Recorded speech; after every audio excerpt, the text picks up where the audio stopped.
René Guénon. Salut frérot. Attends, vas-y. Je sais pas si t'es dispo là, frère. Ah, tiens. Ah, attends, recommence. Recommence, René Guénon. Ouais, je sais pas si tu m'entends. Ah si, je t'entends. Ouais, super. Ouais, ça va ou Ouais, quoi? j'ai mis un autre compte, hein. Je suis Mokawa parce que en fait, j'utilise un autre téléphone, l'autre il a trop de protection, etc. Donc ça ne laissait pas passer. Tout ce Ah qui est d'accord, c'était caméra, ça. vidéo, son. Ouais. Ok, ok. Impeccable. Donc c'était un problème de compte, hein, c'est ça, ou de téléphone? Je pense que c'est de téléphone, tu vois. Téléphone? Ok. Ouais, j'ai pas autorisé certains paramètres.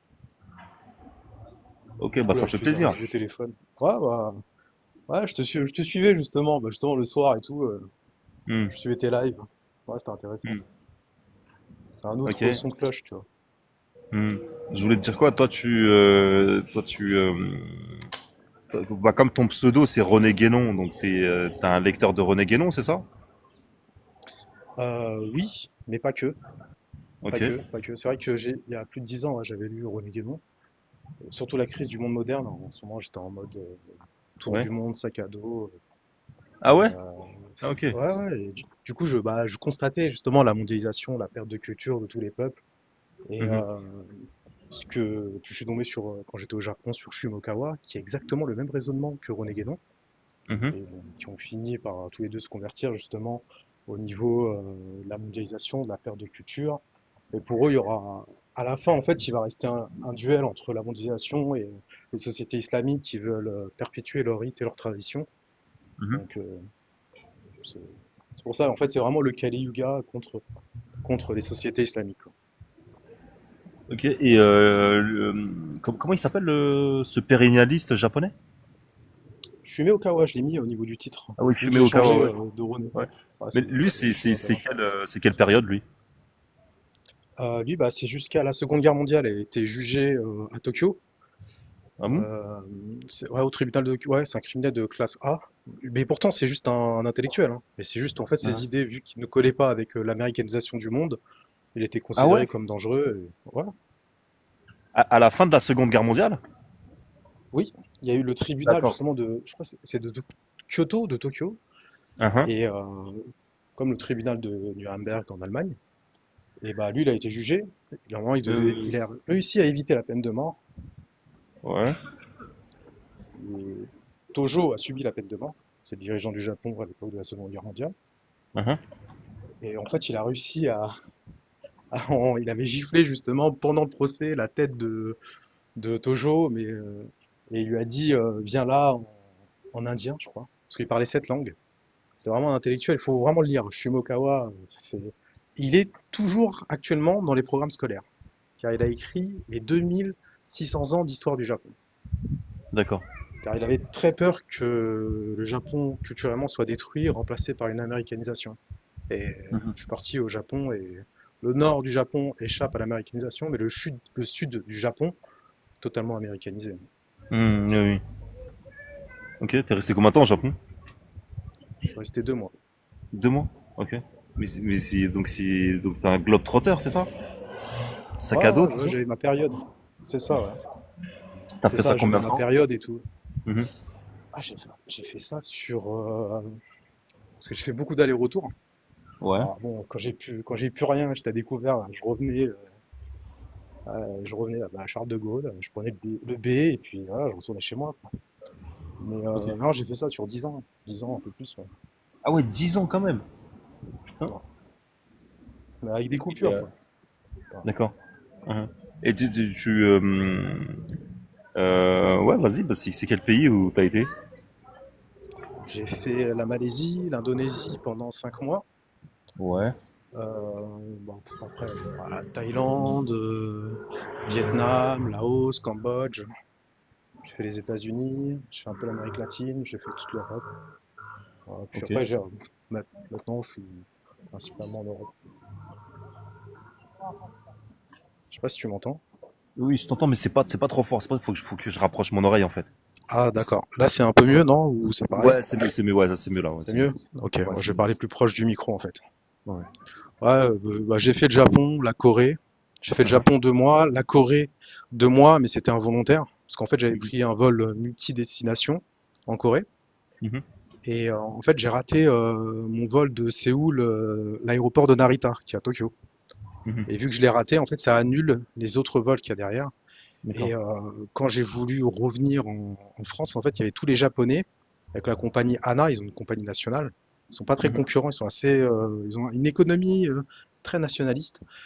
Ils ont il y a la compagnie ANA. En fait, c'était des prix, c'était 3 000 € le billet. Je dis hors de question, tu vois. Autant que je retourne en Corée, surtout que j'avais une amie là-bas, donc je suis retourné en Corée. Je suis resté un mois de plus en Corée, quoi. Du coup, j'ai fait 2 mois la Corée, 2 mois le Japon. Ok. Et tu Et t'arrivais à travailler là-bas, à trouver un petit taf et tout? ah non, je vivais principalement sur mes économies et j'essayais de voir le maximum de choses, tous les Mhm. musées, tout Mhm. parler aux gens de toutes les classes sociales. En fait, ce qui Mhm. m'intéressait, c'est vraiment la société, quoi. D'accord. Ah oui, c'est... Et tu communiquais en anglais, je suppose. Principalement, oui, en Mhm. anglais. Et puis, mais je préférais les gens qui ne parlent pas du tout anglais. Du coup, ils sont plutôt renfermés dans leur culture. Et là, bon, on échange un peu avec tout. Je regardais leur manière d'être, un peu comme, je sais pas si tu connais un intellectuel algérien, Malek Ben Nabi, qui s'intéressait Euh, au visage des gens, à oui. leur manière d'être. Il est arrivé Mhm. dans les années 30 justement à Marseille, il a appris. En fait, il voulait utiliser le Coran juste pour la société. Par exemple, apprendre à lire aux gens, tu vois, pour la première révélation. Apprendre à lire, c'est, il l'a appliqué sur son peuple. Du coup, il y avait les Algériens de Marseille qui ne savaient ni lire ni écrire, qui avaient un regard assez dur, assez farouche. En fait, la société était hostile en fait à eux. Et dès qu'il leur a appris à lire, il a ouvert des écoles là-bas, hein, à Marseille dans les années 30. Et ben, dès qu'il leur a appris à lire, leur visage s'est adouci. Mhm. Parce qu'ils étaient capables de se défendre. En fait, le fait qu'ils étaient capables de se défendre, ça les rendait moins farouches, moins, enfin, ils avaient le visage beaucoup plus doux et beaucoup plus lumineux. Tu vois, c'est intéressant. Malek Ben Nabi, c'est vraiment, bon, malgré qu'il a fait de la prison en Allemagne, c'est quelqu'un d'intéressant. Ah, c'est pas lui. Ah oui, oui, oui, oui. C'est lui. Il a préfacé l'édition française euh, de Oswald Spengler, euh, la chute de l'Occident. Je crois qu'il l'a Ah, préfacé. Je l'avais déjà lu sa préface en live une fois. Il a été prof de philo en France, je crois vers Lyon, si je me trompe pas. non, on parle pas du même. C'est Non, pas lui. Ah, justement, en on parle pas France, du même alors. après la libération, justement, en France, il a eu quelques problèmes. Il a fini en prison. D'accord. Il est mort dans les années 70. C'est lui qui a prédit justement la chute de l'Union soviétique et Mhm. justement la guerre. C'est lui qui a fait la coopération islamique à Jeddah. C'est lui qui l'a créé. Et pour préparer justement les sociétés que René Guénon et Shumokawa allaient préparer, dès que le communisme, cette coquille vide, allait s'effondrer, ça sera Mhm. aux sociétés islamiques qui refusent de perdre leurs coutumes et leurs traditions qui vont Mhm. morfler. Et une fois, si jamais eux cèdent, il reste plus rien, c'est la fin de l'histoire et on est juste des groupes de consommateurs. Mhm. Ils se connaissaient les deux là, René Guénon et Pas, Shumeo Kazu. pas du tout, ils sont nés la même année, ils ont étudié la même chose. C'est ça qui est particulier. Un est Ouais, né à Bois, au centre de la France, l'autre ouais, est né ouais. au nord du Japon. Ils sont nés en 1886 et les deux ont étudié la même chose, en fait, l'histoire de l'Inde, l'histoire et les cultures indiennes. Ouais, Ils sont d'accord, arrivés je sur vois. les mêmes conclusions et bref, l'histoire de la Seconde Guerre mondiale. Par contre, ils sont un peu différents parce que l'autre est très très impliqué en politique. Shumokawa a été très impliqué dans les coups d'État, dans les expéditions. Lui voulait faire une armée asiatique pour sauver l'Orient. Et par contre, il avait le projet de détruire totalement l'Occident. C'est pas Ah ouais? lui l'Occident. Ah oui, Hmm. avec le projet. En fait, il voulait. C'était la peur de Napoléon, le péril jaune. C'est-à-dire que le Japon Hmm. militarise la Chine et crée une armée commune pour défoncer l'Occident. Ah, il était pour une alliance avec la Chine? Oui, oui. En fait, c'est pour Ouais. ça qu'il a frappé Tojo pendant le jugement, Ah, parce Shumokawa. que lui, c'est un nationaliste japonais. En fait, Un na- voilà, Oui. c'est encore pire que ça. Lui, c'était un pana asiatique. Shumokawa, c'était un pana asiatique, Oui, d'accord, mais je vois. Tojo, Oui, Tojo, c'était il était, un impérialiste japonais. Bah, c'est à ça. l'époque, c'était le En Japon fait, impérial, justement.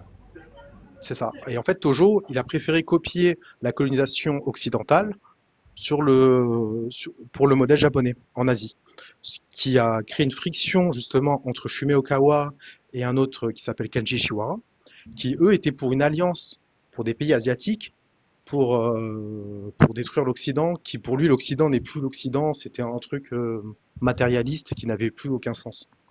Mhm, Donc il a ramené justement le Kali Yuga, l'âge sombre, où mhm, plus personne n'a de culture, plus personne a plus rien, quoi. C'est Babylone, quoi. mhm. Mais à un moment, Shumeo Kaza, est-ce que il aurait pris connaissance de l'œuvre de René Guénon ou inversement? Alors, Non? moi, je suis parti au Japon, j'ai essayé de... Ces livres, certains livres sont totalement interdits jusqu'à aujourd'hui. Il D'accord. y a que le livre Les 2600 ans d'histoire du Japon qui est dans les universités japonaises. Mhm. Et après, je suis tombé sur les anciens japonais, bien sûr, qui m'ont dit, mais si, tu peux le trouver dans certaines brocantes, etc. et tout. C'est un ancien livre, il a été édité des millions de fois. Donc ouais, c'est un... Donc, mais j'ai un bouquin, mais voilà, il est écrit en japonais, c'est très très long à traduire chaque page, comprendre le sens. D'accord. Tu maîtrises le C'est pas japonais? évident. Pas du tout. Non, mais je veux dire, Alors là, pas tu du le tout. pratiques un peu quand même, là, si j'ai bien compris. Ah non, non, j'ai essayé, ça m'a anesthésié le crâne, Ouais. Ok. non, non. D'accord. D'accord. Donc, tu t'as pas tenté de l'apprendre. T'as tenté, mais ça Non. t'a. D'accord. Ah, ça m'a refroidi en fait. J'ai essayé, Hmm. j'ai pris une douche froide, je fous là. Ok. Mais vas-y, mais poursuis sur Shumeo Kaza, là, c'est intéressant. Bah, Shimokawa en fait, il vient comme principalement des gens du nord du Japon. Il est Ouais. issu d'une famille de samouraïs. Les samouraïs ont été destitués justement pendant l'ère Mijin. Et lui, il avait très très peur parce qu'à ce moment-là, l'Europe dominait totalement le monde. Il y avait que deux pays qui échappaient à cette domination, c'est l'Afghanistan et le Japon. Et Mhm. dès qu'il y a eu la chute de l'Empire ottoman, ils se sont dit, c'est nous les suivants. Et du coup, ils ont commencé, les samouraïs, à infiltrer toute l'armée japonaise. Toute l'armée japonaise. Toute l'armée japonaise, c'était des petits-fils de samouraïs qui clairement, c'est là qu'on tombe sur des sociétés secrètes comme l'Océan Noir. Si tu veux, je te l'écris sur le chat. Les gens peuvent chercher l'Océan Noir. C'est une société secrète japonaise. En fait, c'était les anciens samouraïs qui ont créé ça et qui préparaient la guerre du Pacifique. Donc, clairement, pour eux, Et il guerre impériale, fallait là. sauver. Guerre impériale et anti-chinoise, hein, si je comprends bien, là. Hein. C'est ça? En fait, il y avait deux types. Il y avait ceux Il y avait qui plusieurs disaient, tendances, d'accord. Oui, oui. voilà, il y avait ceux qui voulaient un pana asiatique, et il y avait ceux qui disaient, non, non, il faut copier exactement comme l'Occident avec la colonisation pour se développer. Mhm. Il y a un modèle concret, on fait ce modèle. Et du coup, il y a eu une friction, par exemple, avec le général Kenji Shiwara, qui était pan-asiatique, et d'autres qui étaient pour le Japon impérial. D'accord. Ok. Du coup, voilà, bon, après, on connaît tous la guerre au niveau de la Seconde Guerre mondiale, Mhm. et ça s'est Et donc, effondré, et en si je fin de comprends. compte, Oui. tout. Mhm. Et les nationalistes, justement japonais, ont reconnu les erreurs qu'ils ont fait en voulant copier le modèle européen qui était à la fin de son règne au niveau de la colonisation. Ils ont copié un truc qui était en train de finir, en fait. Mhm. Et mais pour eux, c'était le seul modèle qui existait en termes de développement pour créer une industrie japonaise forte et puissante et ne pas se faire dominer.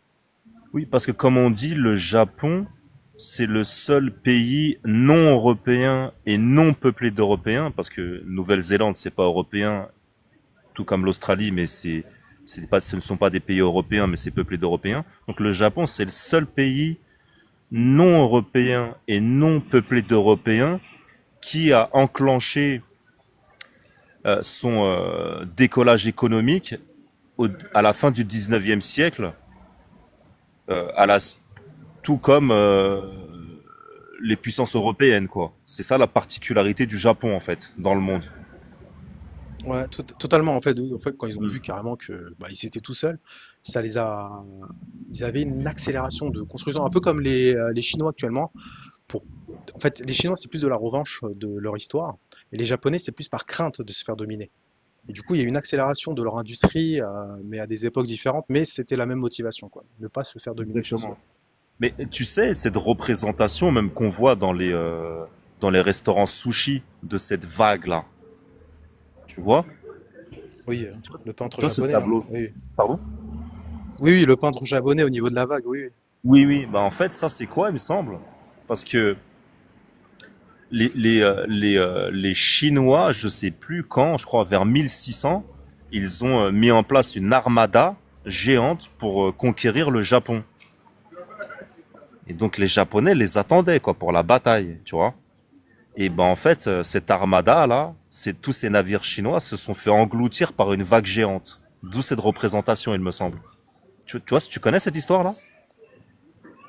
Moi, j'avais plus, oui, enfin, j'avais entendu parler de ça, mais j'avais entendu la représentation surtout de tout ce qui était les kamikazes, justement, le souffle divin, c'était contre les Mongols. Mais oui, sûrement au niveau de, ce- généralement, puisque c'était des, comment on appelle ça, des gens qui croient à la nature, ils pensent que la nature les protège, que ce soit au niveau du vent, de la mer, les océans sont avec eux, et chacun avait un dieu. Et Mhm, leur roi, en fait, descend du dieu du soleil.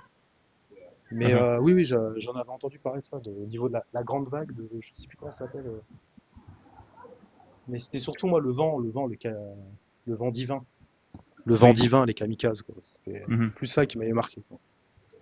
Ok. Bah, tant qu'on est sur l'histoire là, on va pas rentrer dans la doctrine, hein, si on peut appeler ça une doctrine. Oui, doctrine.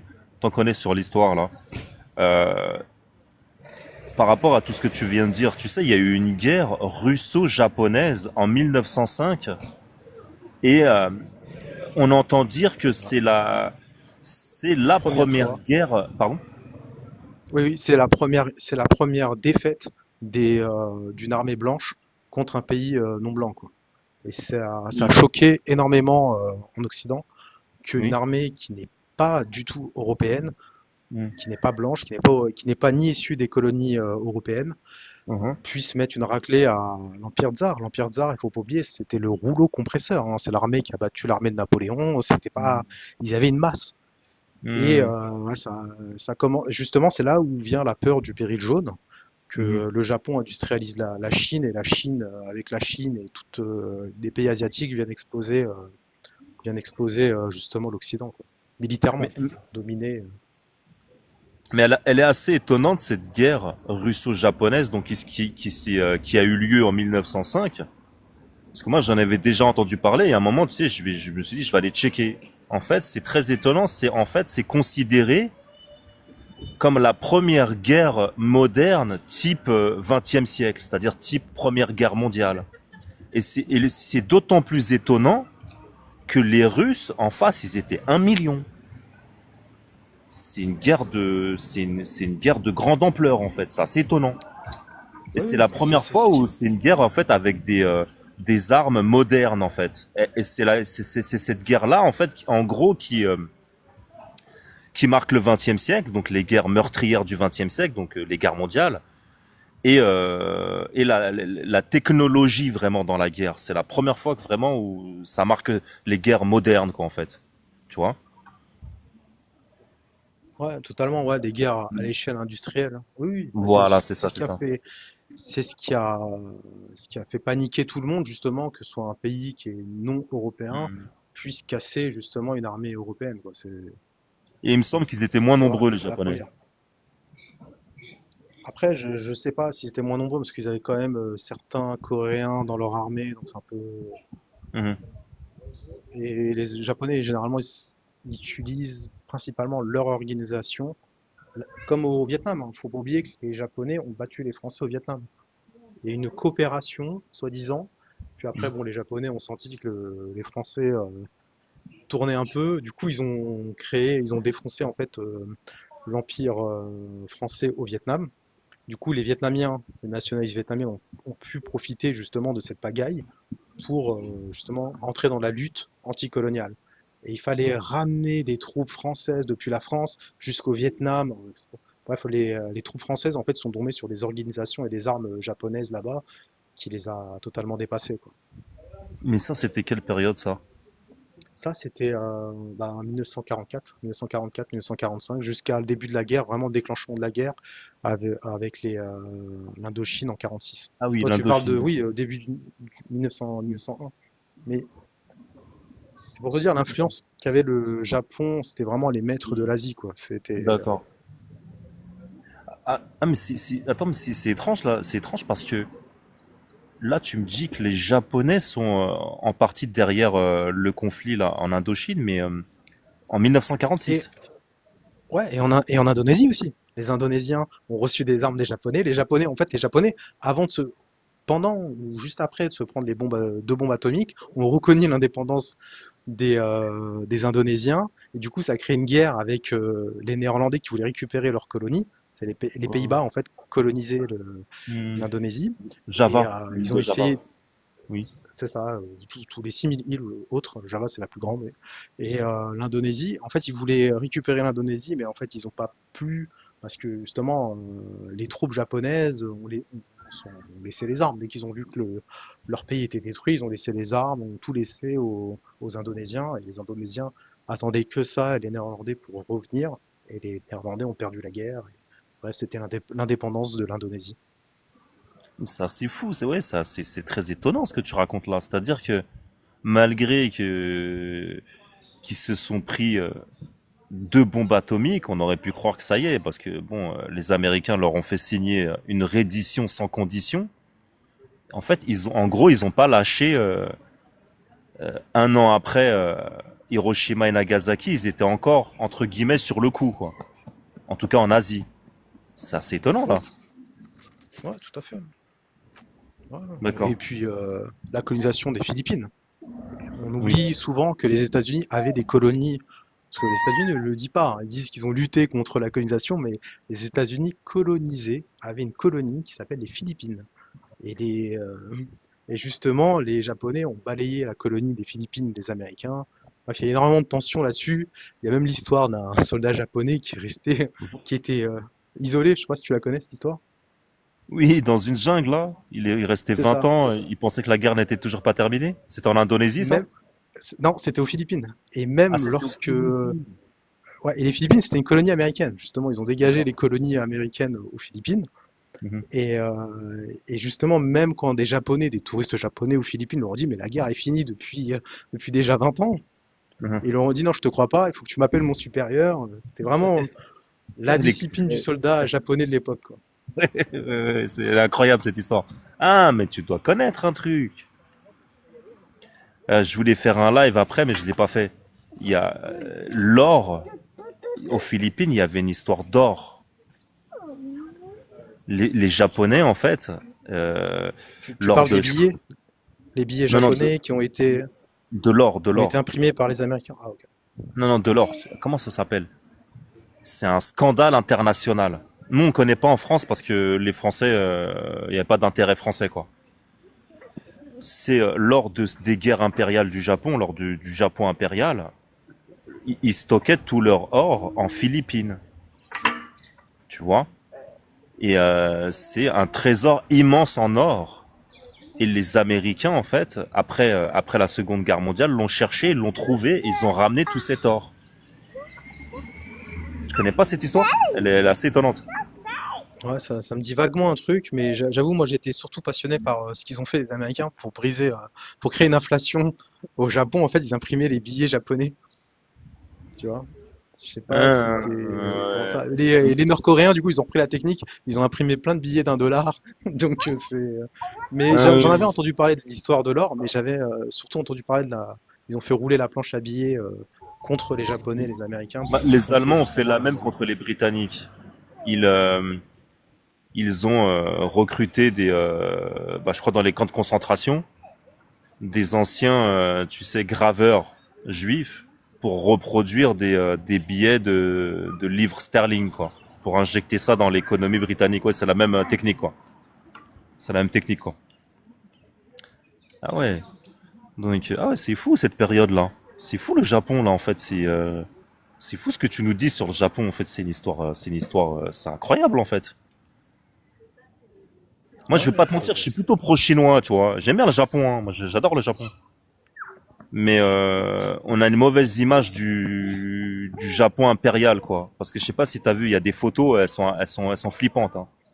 Totalement. Bah, comme je te l'ai dit, en fait, c'est Tojo le problème. Le Tojo Mhm. a préféré, par logique, en fait, copier Mhm. totalement la colonisation européenne pour pouvoir développer le Japon. Mhm. Pour lui, prendre les matières, traiter les autochtones pour prendre les matières, etc., plier tout ce qui, en fait, il a carrément calqué la colonisation européenne sur le Japon pour développer le Japon. Mais il y a une autre tendance dans l'armée japonaise qui était le pana-asiatique, où tu aurais pu Mhm. faire beaucoup plus de dégâts, hein. Mhm. Ouais, c'est intéressant ce que tu dis. Parce que oui, c'est exactement ça. Par exemple, là, j'ai une photo qui me vient en tête. Tu sais, c'est comme les Européens, tu sais, les Belges ou les Français, en tout cas surtout les Belges, oui, ou le Français.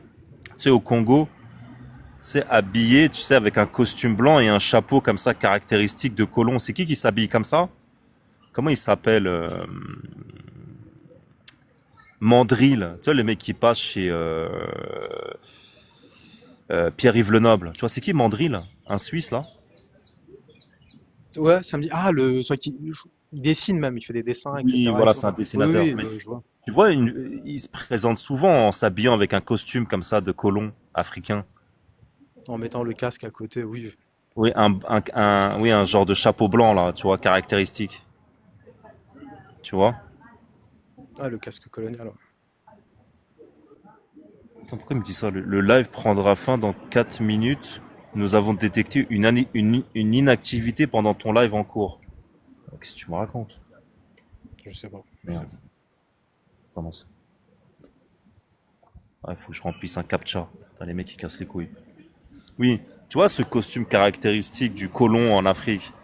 Bah, les photos qu'on voit là, les Japonais de l'armée impériale, comme ça, habillés pareil, hein, à l'européenne, quoi. Comme tu disais tantôt là. Ah, Ils ont copié le ils ont modèle ils ont tout du calqué, en fait. Pour eux, colonisateur pour se européen, développer, ouais.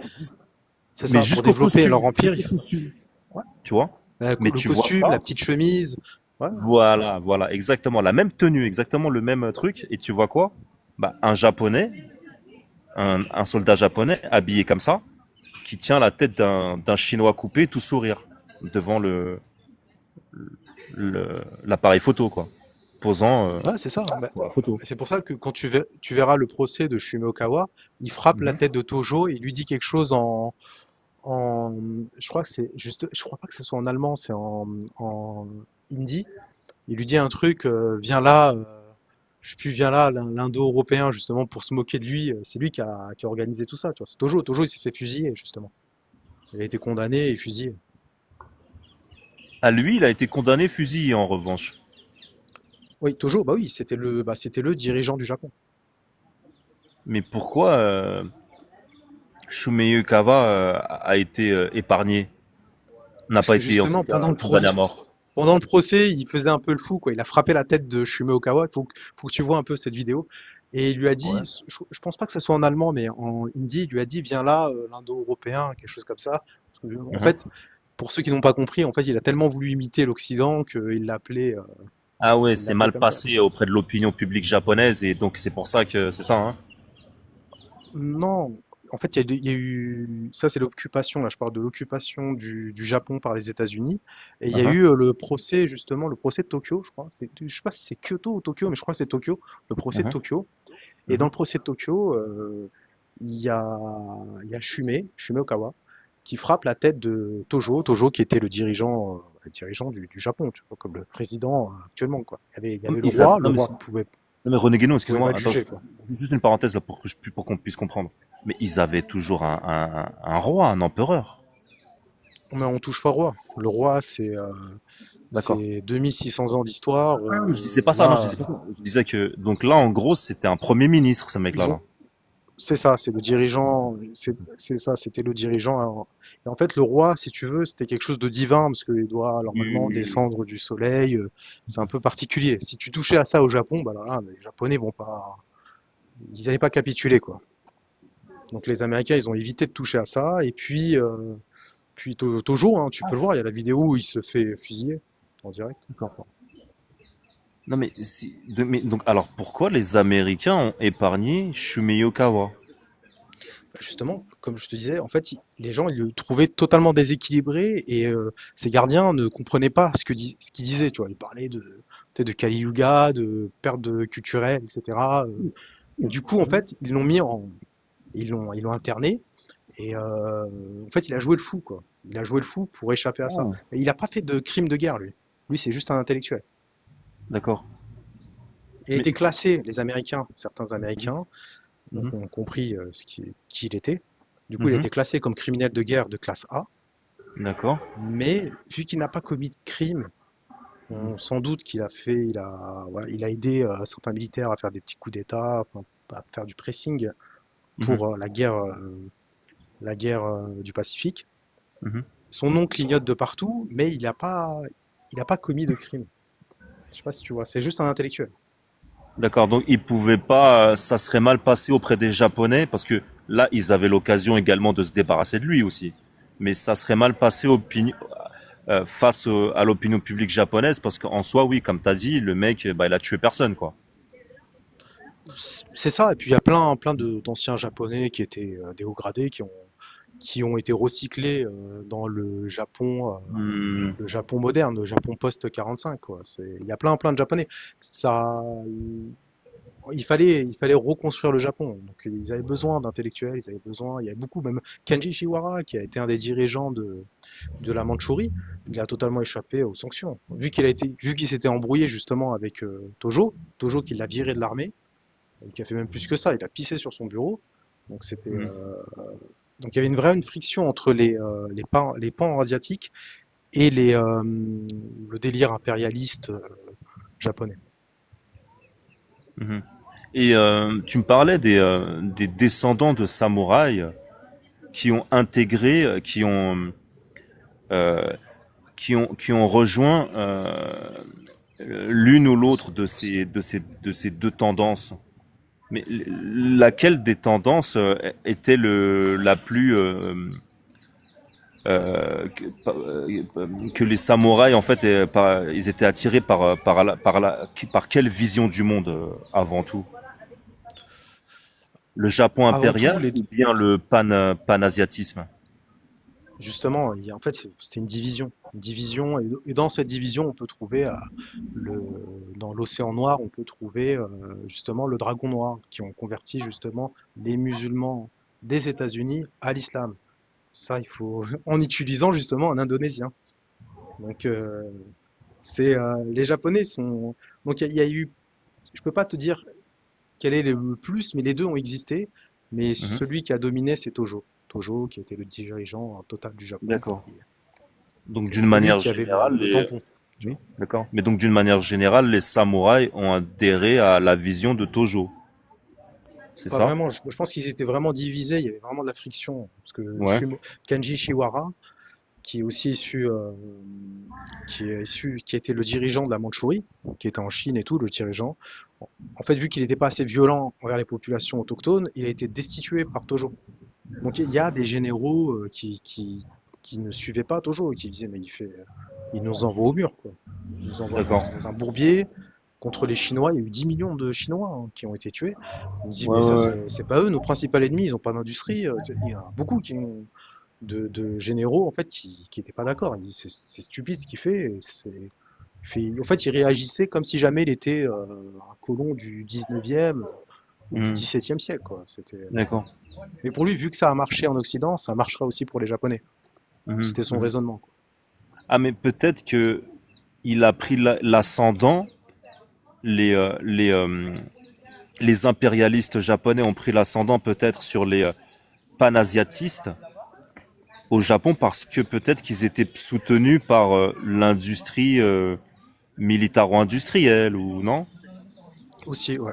C'est Et exactement ça. c'est une Il y avait hypothèse, hein, beaucoup de... que je fais. Oui, Non, oui, mais c'est oui. ça. D'accord. Bah, tout le monde connaît Kawasaki. Kawasaki, La marque? La Mitsubishi. marque? Ah, Ouais, d'accord, d'accord, d'accord, Kawasaki. d'accord. Mais Kawasaki, à la base, ne faisait pas des motos, hein. Elle faisait des D'accord, navires de guerre. d'accord, d'accord, ok. Mhm, C'était l'industrie justement d'acier. mhm. Kawasaki, et elle faisait des navires de guerre. Après, quand ils ont perdu la guerre, ils se sont mis à faire des motos. Mitsubishi faisait des avions de combat. Bon, ensuite, quand ils ont perdu la guerre, ils n'avaient plus le droit de faire des avions, donc ils se sont fait des machines à laver, des ascenseurs et autres. Mais oui, il y a le lobby industriel qui poussait à la guerre justement pour les ressources, pour développer leur industrie, pour être. Donc oui, oui, les D'accord. impérialistes, il y avait le grand patronat japonais qui était derrière et qui D'accord. bizarrement eux n'ont pas été jugés. Ah, d'accord. Ok, ok. Putain, mais c'est super intéressant ce que tu racontes là. Super intéressant. Euh, Mais en fait, il y a un truc que je comprends pas, tu vois. Il y a un truc que je comprends pas. C'est que les Japonais, suite à Hiroshima et Nagasaki, ils ont été, on va dire comme ça, matés par les Américains. Et ils sont depuis sous domination, sous domination américaine. Comme tu l'as dit, hein, t'as dit que c'était plutôt le Sud. Ils sont très américanisés finalement. Mais ils ont poursuivi comme des opérations clandestines en Asie et même jusque sur le sol américain en promouvant un Indonésien musulman, c'est ça? C'est Ouais, c'est ça. comment La société s'appelle la Société du Dragon Noir. d'accord. Mais c'était clandestin, c'est comment ils ont Tout, tout est ouais. secret, hein. C'est même en fait, même les Chinois ont ça, et ça date de plusieurs siècles. C'est Mhm. créer des organisations qui ne sont pas visibles, où tu peux voir certains militaires, certains hommes politiques, certains hommes d'affaires dedans. Ils ont toujours été des organisations comme ça, et l'organisation principale, l'organisation mère, ça s'appelle l'Océan Noir, qui ont été dissous D'accord. par justement la CIA et interdits complètement, quoi. D'accord. Ok, ok. Oui. Euh, oui, oui, oui. Et ils ont sûrement, la CIA, mis en place d'autres organisations clandestines comme ça pour lutter contre ces organisations donc panasiatiques japonaises. Par exemple, tu sais comment elles s'appellent? Là, c'est un Coréen, mais sa secte, secte Moon. Voilà, tu vois, secte Moon. Ils avaient même financé à un moment la famille Le Pen. C'est un Coréen, mais il a une influence au Japon. Et tu sais l'assassinat du premier ministre là, il y a 5 ans, premier ministre japonais, Shinzo Abe. Oui. Bah, en fait, il y a une histoire chelou comme ça. En fait, il en faisait partie, Shinzo Abe. C'est la CIA, hein. Secte Moon là, c'est la CIA, hein. C'est clair. Le Moon là, c'est un agent de la CIA. Shinzo Abe en faisait partie, tu vois. Donc oui, là, par rapport à ce que tu viens de dire tantôt, on comprend que même les Américains mettent en place comme ça des organisations secrètes, peut-être pour contrecarrer ces organisations secrètes là, le dragon rouge, comment tu l'appelais? Non, c'est l'Océan Noir, L'océan noir, la pardon, première. l'océan noir. Ça, c'est ouais, les Japonais qui ont Mais été t'as interdits vu avec la CIA. Et il y a le dragon noir qui a été exporté aux États-Unis pour convertir les Noirs à l'islam et créer une pseudo-guerre civile, mais ça arrivait beaucoup trop tard, quoi. hein, oui, oui, Shinzo Abe, derrière l'explication, elle est très étrange, l'explication de son assassinat. Shinzo Abe faisait partie de la secte Moon, faisait partie, il en était proche. Ouais, Et, Shinzo Abe, son père, son grand-père ont été mis par les États-Unis. ah oui, Shinzo oui, Abe, oui, c'est oui, un des, je crois que c'est son père, son grand-père ou son arrière-grand-père qui avait signé justement la capitulation. ah oui, c'est un C'est une agent longue américain, c'est famille. ça. Ouais, c'est une longue famille de très très proche des États-Unis, quoi. Voilà, c'est ça, exactement, exactement. Mais il a été assassiné de manière étrange parce que c'est quoi l'histoire? C'est que les parents de l'assassin, un jeune japonais, faisaient également partie de la secte Moon. Et ce qui a été mis en avant à l'époque, là, l'explication en tout cas officielle, c'est que pourquoi cet assassin un jeune a tué Shinzo Abe parce que ses parents ont été ruinés par la secte Moon et comme quoi il s'est vengé de Shinzo Abe qui était en faisait partie, tu vois. C'est ça l'explication. Je pense que c'est un peu étrange quand même. Ouais, mais après, tu connais, hein, tu sais, au niveau des médias, tout ça, il peut y avoir de la désinformation. Il peut y avoir une concurrence aussi parmi ces sociétés parce que c'est très fréquent en Asie, hein, en Asie de l'Est, que ce soit en Chine, en Corée et au Japon. des sociétés auxquelles c'est pas vraiment des gourous, mais c'est pas officiel, quoi. C'est vraiment, Hmm, c'est très banal. d'accord. Ok. Et donc, parle-nous un peu plus, là. Comment dire, est-ce qu'il y a des restes, là, de ces sociétés secrètes euh, euh, panasiatiques au Japon ou en Chine ou il y a des restes actuellement, Oui, d'après toi? oui, bah, la Malaisie. La Malaisie, il y a des clans, il y a des clans chinois en Malaisie Ouais. qui ne sont, bon, ce qui a créé justement, les Chinois ont réussi à créer, parce que c'est un territoire, Singapour, c'est un territoire malaisien, et les Chinois ont réussi à créer leur île, sont devenus totalement indépendants de la Malaisie, et en fait, c'est des clans qui datent de plusieurs siècles. On s'en rend pas compte, mais des clans c'est, euh, c'est particulier, quoi. Faut s'intéresser justement à l'immigration chinoise en Malaisie. Oh, mais Euh, oui, mais attends, excuse-moi, tu t'as dit Singapour, mais Singapour, c'est pas un truc de, euh, c'est pas un bastion de la finance internationale en Asie un peu, non? C'est si, très plus tard, américain, tout. Oui. mais à la base, c'était déjà des Chinois qui sont révoltés contre l'indépendance de la Malaisie pour créer leur propre État. Ouais. Un État chinois, enfin l'ethnie chinoise qui crée. Du coup, en fait, ils ont un petit territoire qui s'appelle Singapour. Et oui, ils sont soutenus par la finance internationale.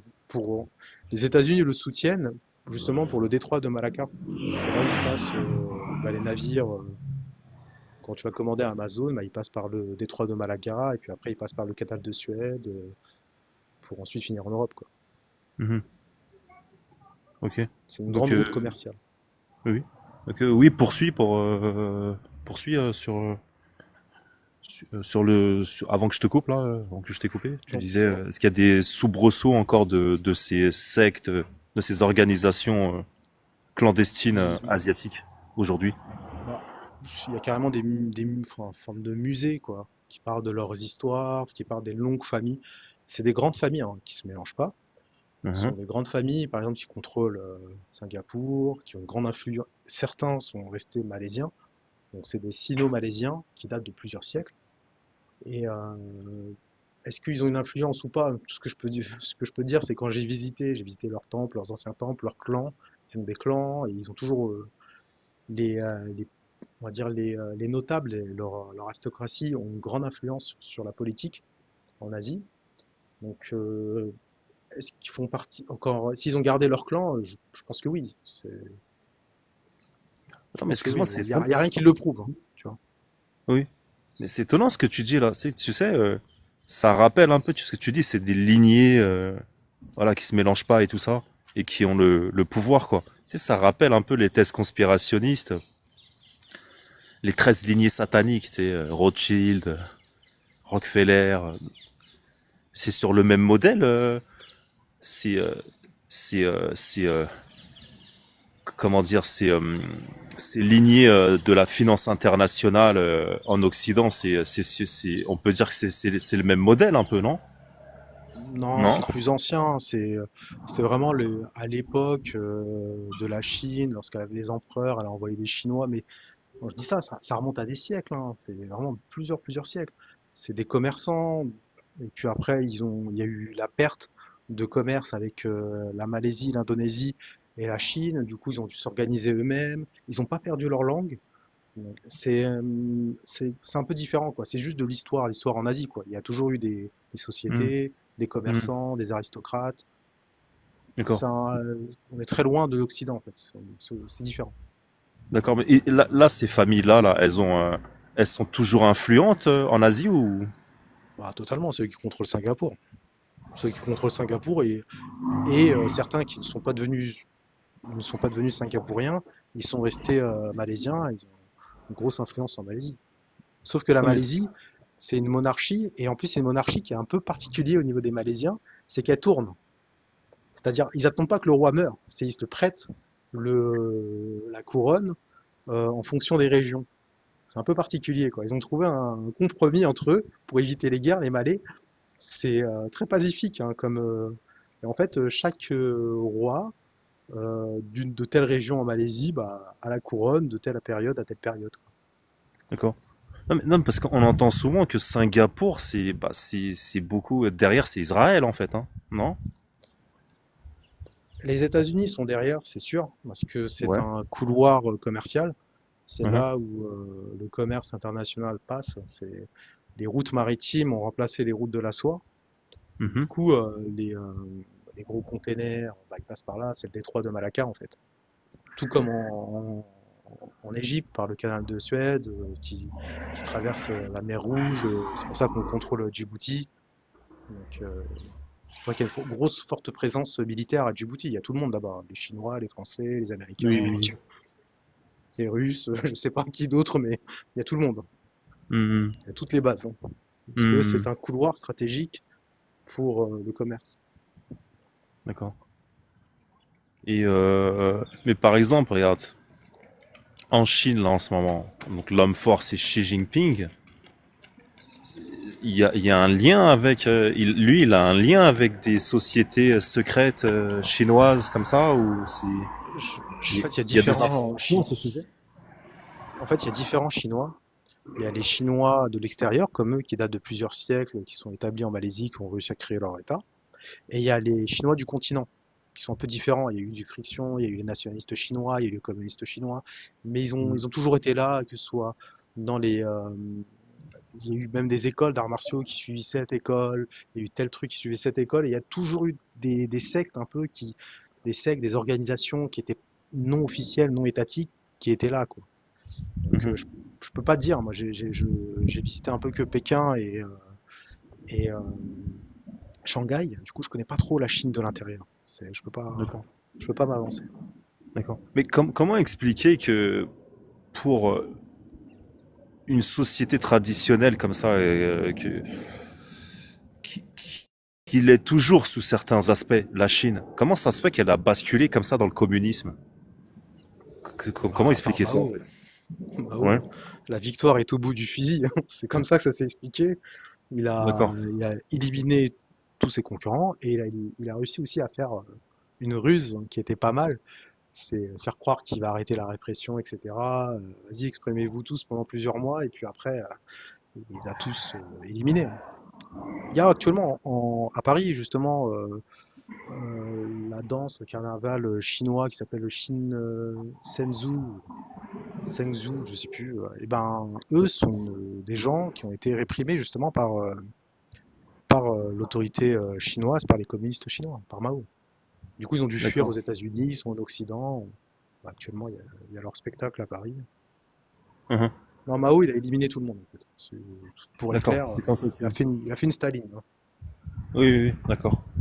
D'accord, c'est Mao, quoi. Ça s'explique par Mao, tout simplement. Ouais. Mao, Ouais. c'est vraiment quelqu'un d'intelligent. C'est pour le coup, il manquait énormément de matériel, mais en termes de Russes et de stratégie, Ah ouais, les mecs, rare. ils étaient en galère, hein. Ils étaient grave en galère, quoi. Contre c'était contre, justement, les, euh, les, euh, les nationalistes chinois qui étaient armés par les Américains, c'est ça, hein, c'est ça l'histoire, hein. C'est ça, c'est ça, oui. Et les soviétiques avaient du mal à fournir justement des armes aux communistes chinois. Et dans les communistes Mhm. chinois, il y avait beaucoup de divisions.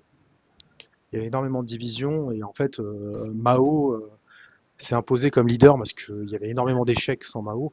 Et Mao, c'est vraiment quelqu'un de très très stratège, hein. C'est vraiment, on a l'impression qu'on gagne Ah avec ouais, lui, mais en c'est... réalité, il est en train de te tendre un piège, quoi. Ah oui, oui, c'est un grand stratège de la guerre moderne. Ah bah c'est Sun Tzu, hein. Il a appliqué Sun Tzu, quoi. C'est un expert de Sun Tzu, quoi, en fait. L'art de la guerre, c'était vraiment son livre de chevet, quoi. Ah ouais, c'est exactement ça. Ouais, ouais, c'est comme t'as dit, hein. Les mecs, ils étaient en galère. Carrément, ils étaient en galère. Carrément, tu sais quoi, c'est un truc de fou, hein. Ils se battaient avec des arcs. Tellement il n'y avait pas de fusil, quoi, en fait. René Guénon, tu m'entends? Oui, oui, je t'entends. Je me suis mis en muet pour mieux t'écouter. Ok. Ouais, carrément, bah, c'était quand ça? C'était quand ça, Mao? 1930? 19... C'était quelle décennie, ça? même avant Voilà, ouais, ouais. l'invasion du Japon. Du coup, en fait, les nationalistes et les communistes, ils ont fait une trêve, ils se sont mis sur la gueule des Ah, Japonais. C'est pour ça que les Japonais, en fait, c'est un bourbier, carrément. mhm. L'expédition japonaise en Chine, c'était un bourbier, un massacre comme pas possible. Il y avait aucune solution. C'était un sable mouvant, comme disait Kenji Shibuya, le général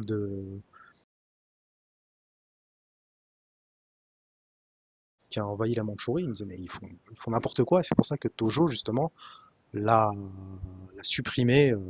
Il est devenu prof à la fin, parce qu'il avait plus rien, il pouvait plus se nourrir en tant que militaire. Il lui a enlevé tous ses Ah, gagnons de militaire. Et quand je dis Tojo, il a carrément pissé sur le bureau du général Kenji Shiwa. Donc c'est ah. pour lui montrer qui était l'autorité, vu qu'il est devenu chef Tojo. Donc il a écrasé tout ce qui était justement le pan asiatique. Il voulait plus entendre parler de ça. Tojo, c'est le mec qui s'est fait exécuter, là, c'est ça, hein? Fusillé, c'est ça. Fusillé. Ah, il s'est retourné à un moment, Le c'est ça? chauve avec la moustache.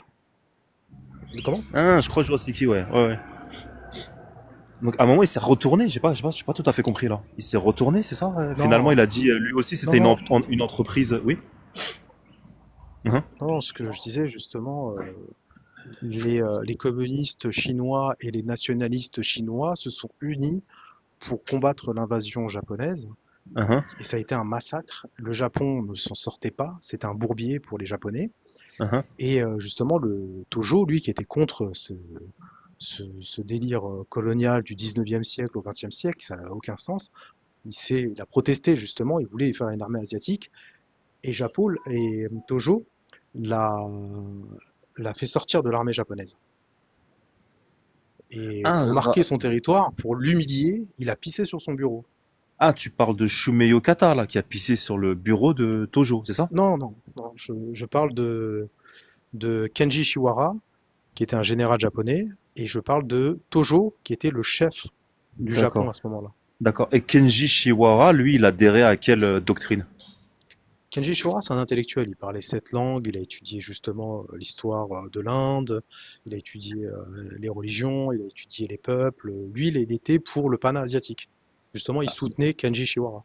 Contre Tojo, c'est pour ça qu'il tape la tête de Tojo pendant le tribunal. Ah, d'accord, ok, Le... je me suis emmêlé les pinceaux. D'accord, d'accord, d'accord. C'est cet intellectuel pérennialiste, là. On parle de lui, là. Ouais, on parle de l'intellectuel justement Oui. pan-asiatique. Ouais. D'accord, d'accord, d'accord, d'accord, d'accord. Ok, ok, ok. Oui. Ok, oui, poursuis. Donc ouais, les communistes et les nationalistes chinois en fait se sont unis Mhm. contre les Japonais et puis les Japonais se sont retrouvés dans un bourbier pas D'accord, possible ok, ok, en ok. Chine et ils ont commis des massacres. C'est du Oui, n'importe quoi. C'était du oui, n'importe quoi. Ils subissaient une oui, guérilla dans tous oui, les oui. sens. En plus, D'accord. la guérilla était armée. C'est- Au lieu de concentrer ses forces sur le Pacifique, comme le réclamait justement l'intellectuel Shinokawa et le général Kenji Shiwara, Tojo s'est embourbé en Chine, quoi. D'accord, d'accord. Ok. Mais attends, mais il y a un truc par rapport à ça. Donc, oui, ils se sont embourbés en Chine, mais quand les Américains, lors de la Seconde Guerre mondiale, donc ont affronté l'armée impériale japonaise, les Chinois, qu'ont fait les Chinois? Ils se sont alliés à ce moment-là, une alliance de circonstances, hein. Ils se sont alliés avec les Américains, non? Totalement. Et Oui, à la totalement. frontière Oui, justement du Vietnam, parce qu'il y avait les Chinois au oui. Vietnam, il y avait les Japonais au Vietnam. Et du coup, à la Hein, frontière, justement, ils ont vu beaucoup d'activités en Indochine. Les Japonais ont vu beaucoup d'activités à la frontière entre la Chine et le Vietnam. Il y avait même des aéroports hein, de militaires américains qui déposaient des armes, etc. et tout pour, en fait, encercler de partout les Japonais. hein. Et les Japonais, vu qu'ils sentaient que l'administration coloniale française, bah, ils n'avaient pas confiance, c'est des Occidentaux, du coup ils ont créé un coup de force. Justement pour eux, ils appelaient ça un coup de force.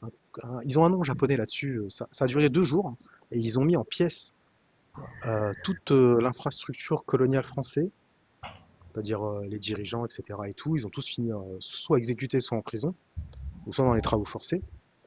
Et du coup, ce qu'il y avait avec le régime de Vichy et le Japon qui disait oui, parce qu'il y avait un constat, hein, les Japonais pouvaient exécuter tous les Français, donc ils ont autorisé officiellement certains, je crois 2000 soldats, les Japonais en ont envoyé 60 000, et en fait ils ont usurpé, ils ont totalement détruit l'autorité française au Vietnam, et donc oui, Dien Bien pour Phu, revenir à c'est ta ça? question, Ça, c'est... Oui, oui. ça c'est après, Ah, c'est après vraiment ça, là, d'accord, les d'accord. Vietnamiens contre les Français, ouais. C'est le général, D'accord. c'est le général Giap, le général vietnamien qui a Oui, oui, battu les oui, oui. Français et les Américains. Mhm, Et les mhm. Chinois aussi, l'armée chinoise. Ah, les Et Chinois oui, aussi, pour d'accord, répondre à ok. ta question, ouais, il y avait une guerre entre les Chinois et les Vietnamiens dans fin années 70, début 80. Oui, oui, oui. Mhm, Donc pour répondre à mhm. tes questions, oui, les États-Unis ont aidé la Chine aussi contre les Japonais, hein. Ils ont aidé tout le monde contre les Japonais. L'ennemi principal des Américains à ce moment-là, pendant la guerre du Pacifique, c'était le Japon. Ils ont aidé les nationalistes coréens, ils ont aidé pas mal de monde, et bien sûr l'Australie, Oui, hein, oui. c'est un allié fidèle. Mhm. Oui, c'est vrai que ouais, les Japonais, ouais, ils étaient très dangereux, quoi, en fait. Hein. Ils ont été Ouais, très c'était la seule dangereux. C'était, puissance industrielle qui menaçait réellement les États-Unis au Pacifique. mhm. Mais c'est assez étonnant tout ça parce que, en fait, le Japon, quand on regarde la carte de l'Asie, c'est tout petit, quoi, en fait. Hein. Ils ont réussi à Euh, développer comme ça une industrie lourde sur leur territoire, sur leur petit territoire. C'est assez étonnant, ça, non? bon, petit, non, je dirais pas petit, hein, c'est assez grand, le Japon. Ça a pas l'air comme Ouais, ça sur ouais, la c'est carte, grand. mais c'est très grand. Ah oui, oui, c'est grand, hein. Ouais. Clairement, hein, Mhm. c'est pas la taille du Portugal, hein, c'est plus grand que l'Italie. C'est assez long comme pays. Ah d'accord, c'est plus C'est grand que assez l'Italie, ok. majestueux. Ah oui, oui. Mais je voulais te dire quoi? Sinon, ils sont sympas les Japonais ou Ah, oh, c'est voilà, justement quand ils j'étais en sont Corée, on sympas leur ou dit, ouais, ils sont super cool. Mais en fait, les Coréens, ils les ont bien cernés. Ils m'ont dit, fais attention, parce qu'il y a toujours une petite tension entre les Coréens et les Japonais. Et oui, quand oui, ils oui. savaient que j'allais partir au Japon, ils m'ont dit, fais attention, les Japonais, ils sont comme des oignons. Et c'est vrai. C'est-à-dire, C'est-à-dire que en fait, ils ont plusieurs couches. Ils te oui, montrent d'accord, pas tout de suite ce qu'ils pensent vraiment. d'accord. Un peu comme les Allemands, quoi. Ils vont pas te dire exactement tout de suite ce qu'ils pensent vraiment. Et en Mhm, fait, ils vont avoir le neutre du public. Après, mhm, quand voilà, tu manges au restaurant, t'es dans un resto, etc., ça discute. Il y a une autre couche et ainsi de suite. Et moi, justement, j'étais dans un très très vieux restaurant à Tokyo et je discutais mhm, avec un vieux japonais. Il avait son petit ordinateur pour traduire parce qu'il comprenait pas trop l'anglais. Et du coup, il m'a dit, moi je lui ai dit justement, je cherchais les livres de Shumokawa. Il m'a dit, oh, he's bad, he's extremist, he's very bad. Et bref, moi ça mhm, m'a énervé parce que j'aime beaucoup Shumokawa. Mais mhm, pour moi, c'était un traître, carrément. Tu sais, limite, j'allais lui dire ça. Et quand il a vu ma réaction, que ça me plaisait pas ce qu'il disait, mhm. non, je disais, Shimokawa, c'est un intellectuel, sa pensée est intéressante, etc. et tout. Il m'a regardé, il m'a dit, oui, mais c'est pas bien de le dire. Ah Après, d'accord. Ok. on a commencé à discuter petit à petit. Et bon, à la fin, il m'a dit, tu vois, ce restaurant-là, il y a son petit-neveu qui a 70 ans, son neveu de Shimokawa, qui vient manger de temps en temps ici. Le chef qui dirigeait justement, le japonais qui dirigeait le restaurant, il m'a dit, bah moi j'étais dans l'armée japonaise, j'ai tous ces bouquins. Et le vieux monsieur japonais à qui je parlais, il disait, moi j'ai tous ces livres à la maison, tu vois. Or qu'au début, il me disait pas du tout ça. Il me disait, en fait, ils te disent pas le discours, ce qu'ils pensent réellement Ils en font premier abord, attention, tu vois. ils font attention. Ils se méfient quoi. Voilà, ouais, et c'est pour ça que les Coréens les ont bien cernés, ils ont la culture de l'oignon. Il y a plusieurs couches pour savoir réellement ce qu'ils pensent, tu vois. Et du coup, ils m'ont offert leur vin aux prunes japonais. Et en fait, ils le font jamais à des étrangers, hein. Tu peux discuter, tu peux regarder les Français qui sont là-bas, les étrangers. Ils t'invitent jamais chez eux, ils t'offrent jamais de vin, etc. et tout. Mais le fait que moi je connaissais justement l'histoire, et puis l'histoire des Yamato, bref, on a discuté pendant des heures de l'histoire du Japon. Bah là, ils t'offrent le vin aux prunes, tu sais, tout est vraiment, ils te montrent leur meilleur de leur culture, ils sont très chaleureux, très accueillants, Ah non, mais ils sont mais il sympas, hein. Moi, je faut, connais un japonais, j'ai un pote japonais. Franchement, ils sont archi sympas. Là-dessus, il c'est n'y a ça, pas il y de a souci, plusieurs mais couches en fait, ouais, mais tu vois avec qui quand ils même sont, que, tu sais, il met une barrière, en fait. C'est-à-dire que moi, je suis c'est ça. japonais, moi. Tu vois. Ils sont comme ça, hein. Genre très Non, non, fiers, pour le quoi, en coup, non. fait. Non?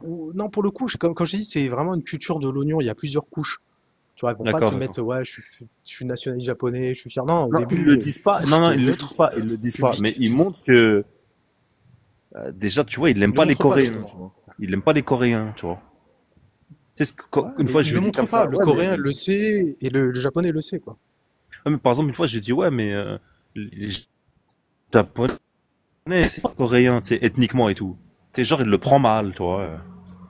Je sais pas si tu vois. Tu sais, ils Oui, sont oui, très, ils le montrent pas, quoi. Toute l'Asie, ouais. ça, c'est vraiment un trait qu'on voit en Asie, hein. Oui, Il y a c'est des la choses au pudeur, oui, c'est la public, pudeur, ils le très montrent pudique, pas, oui, ouais, oui, ils le montrent oui. pas en public. Oui, oui, oui, oui, ils sont comme ça, oui, oui. Mais je voulais te dire quoi, sinon, là-bas, les meufs et tout, elles sont comment? Ça va ou il y a moyen de les chiner ou? Personnellement, moi, je préfère les coréennes que les japonaises, parce que coréennes, Ouais, elles sont plus petites en taille, les oreilles un peu ouais. décollées, la dentition pas très droite. Alors que les coréennes sont plutôt assez mieux formées, quoi. C'est vraiment le peuple, on sent qu'il y a une culture altaïque très forte. Les Mongols sont restés là-bas, donc c'est un peu Attends, différent. Mais la nourriture excuse-moi, est j'ai pas compris. dégueulasse en Corée. C'est qui ont les dents pas droites? Les japonaises ont un peu les oreilles décollées, les dents pas droites. Moi, j'aime pas, ils sont un peu chétifs. C'est pas mon délire. Ouais, il y a de la consanguinité, hein, à force. Je sais pas si c'est la consanguinité ou c'est Ouais, c'est vrai que les, les, leur les, génétique les est comme ça, coréennes, elles quoi. sont bonnes, hein. Elles sont super mignonnes et tout, hein. Les coréennes sont, ouais, en fait, ils sont plus, elles ressemblent plus à, parce qu'il y a une colonisation mongole Uhum, qui était en Corée, uhum. et du coup, elles sont plus physiques, en fait. Je sais pas Ah, comment expliquer, elles ont plus oui, de oui, non, forme, mais je plus vois, je vois, je vois, je physiques. vois. Mais elles sont accessibles ou pas, les coréennes? Ouais, ouais, ouais, oui, Elles sont accessibles, hein. ouais, totalement. Mais en plus, c'est pas Ouais. des asiatiques frêles. Elles sont en chair un peu, hein, on dirait, hein. Non? Ouais, c'est ça. C'est un peuple Ouais, des montagnes. Du coup, il y a les ouais. cuisses, les formes qui Ouais, sont là, quoi. ouais. Ouais, elles C'est, sont bonitas, en fait, hein. ouais, ils sont un peu comme bah, tous ceux qui sont dans les montagnes, comme les gens du Jura, etc. Ils ont une forme assez athlétique, quoi.